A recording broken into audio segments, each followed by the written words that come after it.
I'll give you sort of a good example of this. You don't need to teach a human that if there's a little child walking towards a swimming pool, that you should be concerned. Now, if you could take a camera and not have to teach it that that's important, and suddenly now your Nest cams can say, hey, guess what? There's a child walking towards a swimming pool. You should probably be concerned about this. That is really, really powerful. Welcome to the Made by Google podcast, where we meet the people who work on the Google products you love. Here's your host, Rachid Finge. Today, we're happy to welcome back Anish Kattukaran. He's a Senior Director of Product Management for Google Home. This is the Made by Google podcast. Anish, tell me about the first time you saw the power of Gemini coming to life within Google Home. What happened and how did you respond to it? Today, we've been one of the leaders in things like camera intelligence, energy intelligence, essentially bringing sort of intelligence into the home.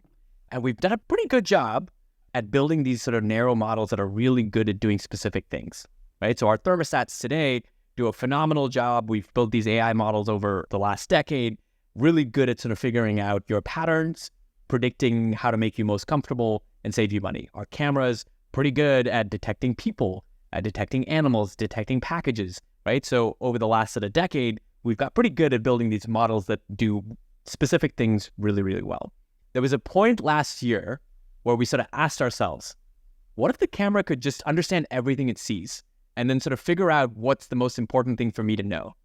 And that was the start of our journey on how we could bring Gemini to things like cameras and thermostats. And we can talk about this in more detail, but that to me was eye-opening. The idea that the camera could just figure out things without being told what it needed to figure out means it's an immensely powerful unlock. Like, I'll give you sort of a good example of this. You don't need to teach a human that if there's a little child walking towards a swimming pool, that you should be concerned. Yeah. Now, if you could take a camera and not have to teach it that that's important, and suddenly now your Nest cams can say, hey, guess what? There's a child walking towards a swimming pool. You should probably be concerned about this. That is really, really powerful. Now, we've seen that potential. We've seen the first steps in that direction, and that's what we were sort of building towards. It was that moment where we started to see some of these pieces come together that just blew all of our collective minds, and that's why we're so incredibly bullish on Gemini and bringing Gemini to the home. So you're a Senior Director of Product Management for Google Home. It's your 4th year in the team. What keeps you excited to work on Google Home? The fact that with Gemini, we are now at this sort of technological inflection point where we are better empowered than we ever have been over the last 5-10 years to realize our mission.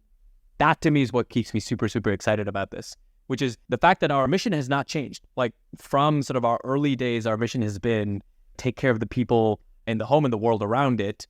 And we've had various sort of technologies that we've leveraged to actually deliver that promise through a variety of different devices and software. But I think we are probably at the best moment in time to sort of realize that vision and deliver that value to users. So it's the 3rd time you're on the Made by Google podcast. I feel like every time you're on, you have something brand new to tell us. So that sort of tells me that constant evolution is the name of the game in the Google Home team. Can you speak to that? Change is definitely constant, right? And we like the idea of having momentum. And one way that I sort of think about this is we've been on this journey. And this journey is about taking the sort of many millions of users that we've accumulated over the last many years, doing right by them, ensuring that we sort of transition them into sort of this next generation of the home. But in parallel, also in investing for the future. And so this year was pretty transformational and sort of foundational year for us. We rolled back the curtain on our platform for the home earlier this year at Google I/O. So the goal there was really about how can we untether the smart home with home APIs that leverages Matter as a foundation. What we wanted to do was actually empower any and all developers to build these amazing experiences for the home into their own apps and services. So not just the developers that think about the home, but any developer, whatever app you build, is there an opportunity for you to sort of bridge the divide between the digital and the physical worlds? And we think the platform has the potential to do that. So you can see things like, oh, you know what? I, as a developer, I build a food delivery app. Today, that's an entirely digital experience. But with this platform-based approach, that food delivery app can now integrate with your physical world by saying, hey, you know that when a driver is approaching, ready to drop off your food, I can flash the lights on your doorbell so the driver knows which house it is. And similarly, on the inside of the house, I can send you a notification on your speaker to say, hey, guess what? Your food is about 2 minutes away. So even if you don't have your phone, suddenly that food delivery app is able to go beyond just a digital experience and sort of blend that in with the physical. So we were really excited. The platform really sort of playing that sort of foundational role. And then since then, we've had a lot of exciting stuff as well. So last month, we shared our latest hardware, our new Google TV streamer, the successor to the Chromecast, and the Nest Learning Thermostat, the successor to the original learning thermostats. And then today, more recently, we've got a lot of really, really great AI intelligence and goodness to share. So we could talk about that as well. I'm pretty excited about where we're going. Yeah, this will be an intriguing episode because I feel we need to get into all of those topics. Let's do it. And maybe we should start with the camera. So you mentioned integrating Gemini will help the cameras be much smarter. You gave one example of it could perhaps help warn me when something might go wrong in my house. What are sort of other examples where the addition of Gemini to our Nest cameras can be useful to me as a homeowner, for example? The thing that we want to build towards is ensuring that your Nest cams are the smartest cameras that you could possibly buy. And part of that is realizing this vision of the camera is just able to understand what it sees, interpret the things that it sees that are most important to you, and give you that right level of information when you need it most, right? So that to us is the promise and sort of what we're working towards. And that's going to be a journey, but that journey is realizing value today, right? Later this year, we're going to roll out some of the first sets of those features where you're going to be able to see sort of a step function change in what you can expect from your camera. So before, if we detect motion or if we detect a particular person, we'll send you a notification every time we do that. What we're going to be able to get to is being able to ask questions like, hey, did my kids leave their bikes on the driveway? I've got a party later today. I want to make sure my driveway is clear. So what's top of mind for me as a user is I want to know that my kids' bikes are not on the driveway because then people can't park. And so you couldn't do that in the past. You can now do things like that. You could previously get alerts when packages were delivered, but say you've got a day where you're expecting multiple packages and you actually care more about the FedEx package than the UPS one that you know you're going to get. Well, you can ask, was there a FedEx package delivered to me or not? So that's where, I mentioned earlier, this opportunity to move away from specific vertically trained models that can do one thing really well to this sort of generalized intelligence and understanding is going to be a massive unlock. And I'm really, really excited to see, the first steps of that coming to the Nest Cam later this year. Let me make sure I understand this correctly. So you have an example of where the Nest Cam can send me more intelligent, more insightful notifications, but I can now also basically ask questions to my camera, right? That's right. So what we're actually going to do is we're starting with the ability to search more naturally in the way that you as a human think. So you'll be able to ask the kinds of questions that I mentioned. Mm-hmm. And we're starting with descriptions as well. And then you'll be able to search using your natural language, any of those events. And then sort of as we refine that, we think the obvious next step is being able to sort of filter that into notifications and start to populate the notifications of the things that matter most. So there's even more Gemini in Google Home, and I'm now referring to the Help Me Create feature, which I think is great for people who ever tried to set up an automation, but then maybe just didn't quite understand how to do it because it takes maybe a certain type of person to actually get it done. And it seems like you're going to make that way easier for most people. What is that feature, and how did you come up with that? Yeah, listen, I'm a home automation nerd. I wear that badge pretty proudly. But I also recognize that the vast majority of people aren't. So that's totally fair. Like that's the majority of my own household and my family as well. With that being said, what our team has been doing is we've been working pretty tirelessly to make Google Home one of the most capable home automation platforms. So over the course of last year and this year, we've added a tremendous amount of capability. I think our platforms now support well over 100 different ways you could connect and control various smart home devices from tons of different brands. You can do that in the Home app, you can do that via a script editor. So in general, we've made it a lot more powerful. Now, that power today is pretty niche for people like me, right? And so people who are fully bought into home automation already. In parallel, what we've seen this incredible growth in smart home devices, right? Each device is getting smarter, but what's not happening quite as well is that you aren't getting that compounding smartness every time you add more devices, right? The promise is I have device number one, and then I add a second device that's smart, and together they are somehow smarter than each individual device. That's not quite there yet. Now, home automation was the thing that's made to enable that, right? It's meant to make sure that all of these devices work together to either make your life easier or to make your life safer or to make it simpler. Why is that not quite where we need it to be? Is that home automation is still pretty niche. Users want the benefit without the complexity of doing that work. Right. I'm comfortable doing that work, but the vast majority of users aren't. So for us, this help me create feature is really about democratizing that power and making it available to everyone, regardless of whether you're an automation nerd like me or not. So I have a confession to make, Anish. I think I am just like you, a home automation nerd. And I think everything in my house is connected. But then I'm like, what kind of automation should I make now that is useful? Are there ways where Google Home can actually help me come up with these creative ideas to create that intelligence? Absolutely. We obviously run tons of user research on this kind of stuff, right? And so the first point that I made was also very heavily anchored in our research, which is that users want the benefit without doing the work. That's sort of one thing. I think the second thing is a really interesting one that you're bringing up, which is if you know what you want, it's easier to get started. Yeah. But if you don't know what you want, or you don't even know what's capable of, it's even harder to get started. That's me. And that's where I think, Help Me Create helps to solve both of those things, right? So you can come in and you can say, remind me, every time the kids come back, remind them to bring their bikes and put them into the garage. Or after the kids eat dinner, remind them to run the dishwasher. Great. So those are specific things. You know what you're asking for. And then Help Me Create is able to say, okay, when my camera that's over my driveway sees the kids coming in, I'm going to generate a notification on the speaker to remind them to put the bikes in. Great. So you knew what you wanted. We were able to take that using language models in Gemini to create an automation. Now, if you don't know what you want and you've got 25 devices in your home, Help Me Create can also deliver suggestions and things like that of what is possible. And just give me 1 second. There's a cat that needs to escape. Hey, maybe you've got a home automation that can take care of that. I had no clue she was here. When I'm recording, close the door so the cat doesn't come in. That'd be amazing. I might need you to have the great ideas here. Amazing. Should we now talk about sort of the thing that maybe started it all, which is the Google Assistant, right? That's one of the first things that help people talk to their home in a way, get help.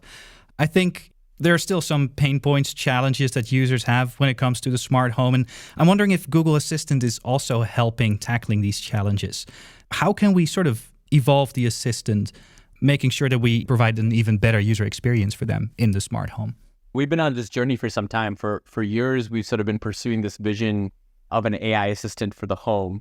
But in many ways, we were sort of like limited by what the existing technology of the day could do. So Google Assistant in the home to date has helped millions of households get sort of more things done. And we're continuing to invest in creating the best sort of Google Assistant experience for everyone. I mentioned it earlier with sort of Gemini technology. We're at this technological inflection point where we believe we're better able to realize that vision and sort of supercharge what the Google Assistant can do in the home and kind of reimagine what your home assistant can do with just your voice. Part of that is we're working to ensure that we make the assistant a more natural, more conversational experience. So you don't have to precisely use the exact set of words to get the exact output. We think that's really important. Just talk the way you talk to a friend or your partner, and the assistant is able to understand what you mean and get stuff done. I really can't wait to get my hands on that. I'm sure you're working flat out to get that out there. And then we, of course, have, as you mentioned at the beginning, shiny new hardware. We have a new version of the Nest Learning Thermostat and the Google TV streamer, the successor to Chromecast. Maybe we can start with that one. What about the name? I think, Chromecast's been around so long, people recognize that name. It felt apparently the right time to change that. What was the thought behind the new name? We've launched 7 generations of Chromecast and sold over 100 million of them worldwide since we first launched it in 2013. It's kind of surreal to think that it's been over a decade. Yeah. And what's interesting is that, as the technology has become more advanced and streaming has actually become increasingly popular, what we've found is that the core user need has actually changed from back in 2013, right? So over time, what we've seen is that the core problem that we were trying to solve, it actually evolved from, I need a simple way to stream content from my phone or my tablet or my laptop onto a big screen. Just rewind with me. Imagine back to 2013, smart TVs weren't a thing. Yep, that's right. Most TVs were not connected. And streaming was also actually in its nascency. So right now, today, we take Netflix and other things and YouTube for granted, but it was like very much in its nascency, and there was very much like a web and phone thing. And so really, Chromecast was this device that unlocked the ability to stream to the big screen. Now, you fast forward to 2024, and that's not quite the problem, right? Virtually every TV that you buy, whatever price point, is a built-in smart TV, and you can sort of stream directly from the TV itself. So the user pain point that we found through research is that today in 2024, users actually want a couple things. They want a more unified and sort of personalized entertainment experience, and they want this great sort of like smart home experience. And so that's why for us, this was the right moment to sort of rethink what the device was in and of itself. So it's not just the name change, right? But with the Google TV Streamer, it's actually a few different changes. The form factor changed. It went from a dongle that you plugged into the back of the TV to a box, beautiful one that sits under your TV on the mantle. And then the name change also associated with that. So it was actually a wholesale change. And that set of changes were sort of very much anchored around the big shift in user changes from 2013 to now, 11 years later in 2024. You mentioned the design. Tell me more about that, because I think there are many other streamers out there, and they are some version of a rectangular box, which the Google TV Streamer is not. It looks distinctly different. Why does it look the way it looks, and were there other considerations playing into that? One of the most obvious, perhaps exciting things when you see the devices is obviously the design, right? It's probably a good starting point. We put a lot of thought into usability and sustainability when we were actually designing the streamer. So what you'll see with the design is that in general, like it's built to blend in beautifully with most homes. It's sleek and stylish, but understated at the same time. What we did from the outset was we would try to design it in a way that it could sort of neatly tuck away between your sort of TV and your media console. And part of that is that, we wanted to make it easy to actually hide the wires in the back. Right. So what the Google TV Streamer is, it's a number of different ports. You can hardwire Ethernet, USB-C and things like that. And so we wanted to make sure that the wires could sort of drop off the back and sort of hide behind. There's another big part of it, which is we wanted to add increased connectivity. So what you'll see with the Google TV Streamer is we've put things in. I mentioned the Ethernet port before for direct connection. But the other big one here is we've added in a Thread radio. So the Google TV Streamer now sort of acts as a smart home hub.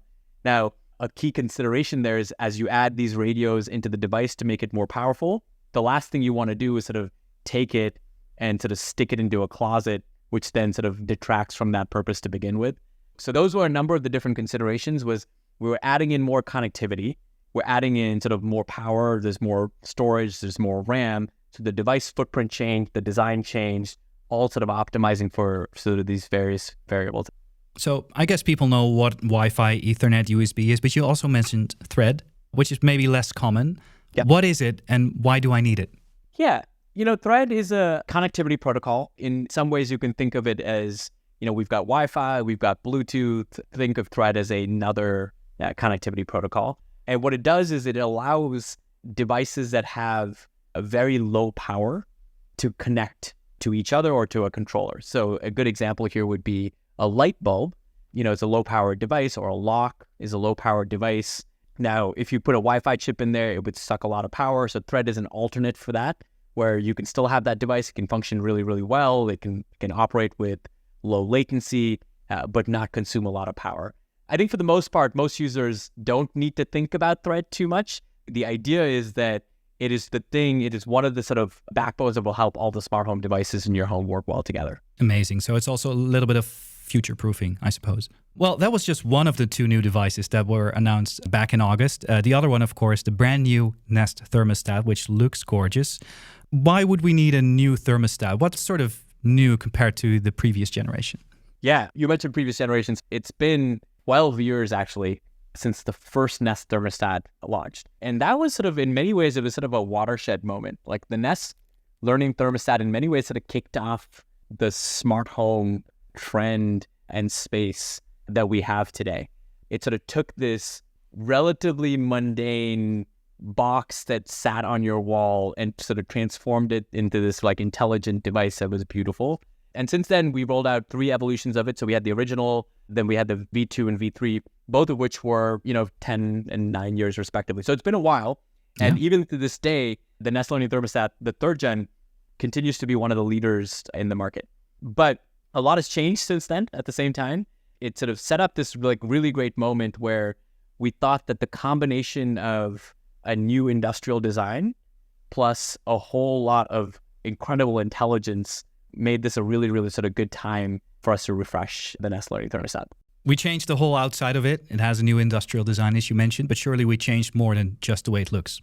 Absolutely. The way it looks is certainly one of the first things you'll notice about the device. When you see it, I'm obviously biased, but it is absolutely stunning. We designed it to sort of look and feel like a piece of art that you put on the wall. Isabel, my partner in crime on the design side, talks about this as sort of being jewelry for your walls. Nice. Which I actually really love. But yes, you're right. It's not meant to be just the most beautiful thermostat you can buy. It's also meant to be the smartest thermostat you can buy. And when I say smart, I mean the kind of smarts that can both simultaneously help you feel comfortable and save money and energy at the same time. So packed into the Nest Learning Thermostat 4th Gen, we've rolled out a whole bunch of new AI and intelligence capabilities. So I'll give you a couple examples. We've got new features like natural heating and cooling. So for example, if it's a really sunny winter day and your home is naturally just going to heat up a few degrees on its own, well, guess what? The thermostat will figure that out and it'll pause heating to help you save money. And you'll still get to the same temperature you had hoped to get to anyway. So that's a good example. We have another feature called Adaptive Eco. And so if it's a cold winter day in Chicago, for example, Adaptive Eco may only adjust the temperature slightly since it will take longer to warm up the house when you return. And so Adaptive Eco is basically saying, hey, if I know you're going to leave the house, I'm going to turn the thermostat down so I save you energy, but I want to make sure that I can heat it back up when you return. Now, if it's really, really cold in that Chicago example I gave you, it's going to take a lot of energy to heat it back up. So it's actually not going to turn the thermostat down to begin with. So that's the kind of sort of like intelligence that we've sort of built into the device that we're really excited about. That's amazing. There's one thing I'm always curious about when you're someone working so hard on a product, and in this case, more than one. So you work hard with the whole team, designers, engineers. There is a day where it goes out. Usually it is the press that gets the device first and they publish their reviews.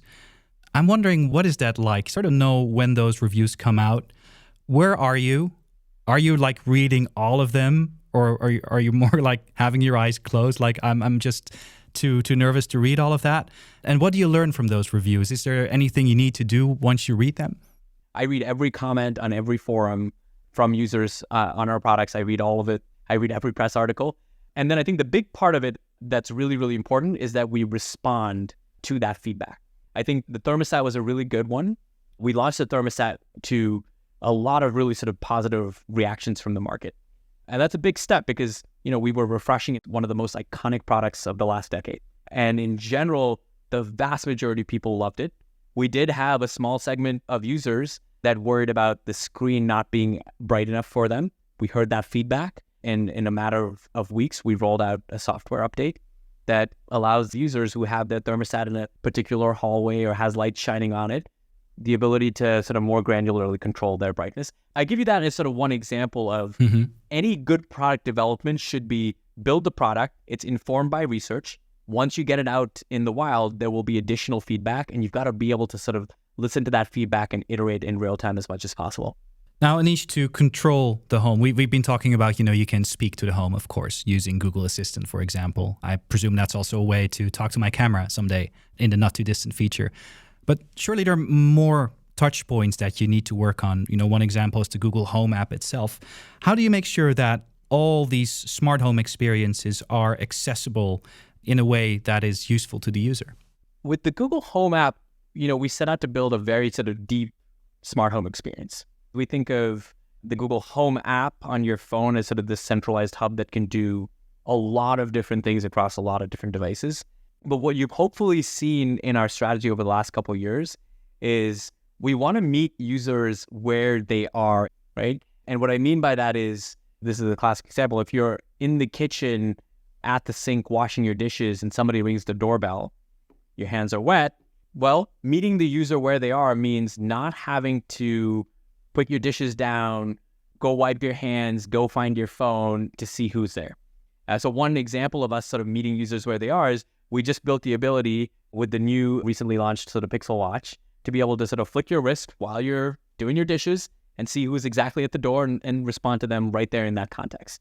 Similarly, we brought the Google Home panel to the Google TV streamer. So in the evenings, say, for example, you put the kids down and you're settling down to watch a show, you can press with a single button, it'll bring the home panel out and you can check your cameras to make sure the kids are still in bed without having to pick your phone up again. So I think for us, the strategy is very much around the Google Home app will be this deep, like rich experience on your phones. And then we are working very hard to bring relevant experiences to users and meet them where they are, whether it's on their watch or their tablet or in their car, on their TVs, and so on. So hopefully you've seen some of that, and we're going to continue to do more and more of that. Anish, every time we talk, I feel like we're living in the future, which I think must make it very interesting to be you, because I imagine you must have a view of the actual future that we're working towards. How do you sort of keep a vision of that future? How do you know where to go and what is next, while everything you're already building feels so next to many people, perhaps? We definitely operate in these, multi-year cycles, especially on the devices side. When you build physical devices, the lead times to develop those products tend to be in the number of years. I have a pretty good view of what we're doing for the next couple of years. But I think devices are one component of it. The part that I'm so excited about, where multimodal language models and Gemini in particular are today, the potential that it has to unlock these devices and what those devices can do is just immense, and it's incredible. And so that's the sort of future that we're working the teams on. It's like we know that, Gemini will be this inflection point for the smart home, and we can see sort of what we're trying to build towards. And then our job as a product team is to ensure that while we're working towards that future that's 3 years out, that we're delivering value to users, on an ongoing basis. And that example with the cameras is a great example, because we see this future a couple years out where the camera just understands everything, it figures it out, it knows what matters to you and gets you the right information. That's a little bit further out, but we're going to realize value immediately when we launch things like these AI descriptions and the ability to search your camera and stuff like that right here in the next few months. We'll always ask our guests a sort of top tip for the road, something that the listeners of the Made by Google podcast could do with one of the products that we talked about today. Maybe, Anish, in this case, we can sort of change it into what is a kick-ass automation that you perhaps created in your own home, or you've heard of, maybe someone on the team has, that you feel like, people at home who are into the smart home should probably try and set that up, for example, with a new Help Me Create feature. Great question. I've got a reasonably basic one that's probably our most used one that we love, which is our TV time automation. When my wife and I sort of like settle down for the evening, we put the kids in bed, our TV time automation, which we can now actually initiate right from our Google TV streamer, essentially turns out all the lights, it turns the thermostat down, it closes our blinds, and then it sort of pops up our camera view so we can take a quick look at the kids before we start to watch our TV. That's a good one. I think that's something that most people hopefully can find some value out of. One other one is I have a setup here in my office where when I join a video conference, a light outside my office goes off and it turns red. So when I'm working from home, the kids know I'm on a meeting, don't barge in. And that one's both an awesome one and a practical one at the same time. Amazing. You have like your own on-air light outside of your sort of studio there. Exactly. So maybe in a different life, I wanted to be a podcaster or a rock star in a studio. So maybe that's why I built that out. But if you haven't tried it, I definitely recommend you do something like that with your setup. I think I'm going to try and do that right now. Anish, thank you so much for coming on the Made by Google podcast, and we hope to have you again in the future. Hey, this is always a great time, Rachid. I'll be back anytime. Cheers. Thanks a lot. Thank you for listening to the Made by Google podcast. Don't miss out on new episodes. Subscribe now wherever you get your podcasts to be the first to listen.